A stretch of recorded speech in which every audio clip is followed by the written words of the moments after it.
An interesting story this week about illegal dumping and how the landfill tax has made it profitable for criminal gangs to dump rubbish in farmers' fields and that sort of thing, rather than take it to landfill so they can avoid paying the tax.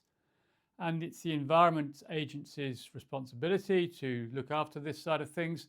And they're clearly massively underfunded because you'd think they could keep an eye, but they don't seem to be able to. Some of these dumps are getting bigger and bigger, and there appears to be no surveillance. There appears to be no capacity to stop them getting bigger, even though lorries are still pulling up and dumping stuff on them, which is a bit crazy, frankly. It does suggest there's a severe lack of resources.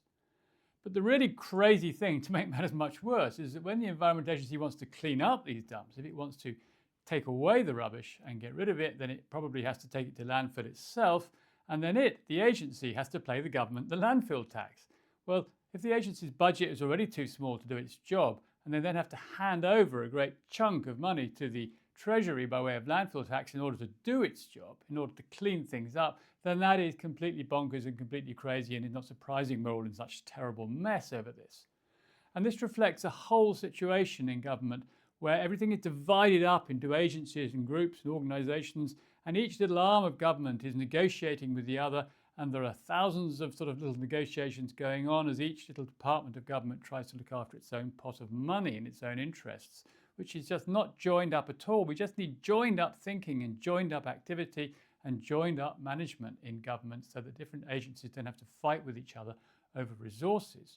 And also that reflects what we've got here, which is an image we've looked at before, which shows the number of solicitors in the UK, which has risen from 8 per 10,000 people to 26 per 10,000 people in the last 40 years. And that's partly because of this. It's partly because the government has created all this separation of powers, as it were, separation of activities, and all these little bits of government are now talking to each other through their lawyers. Every school's got their own lawyer. Every department has got their own lawyer. There are lawyers everywhere, and other people, other professionals too, who are negotiating the relationships between different departments of government.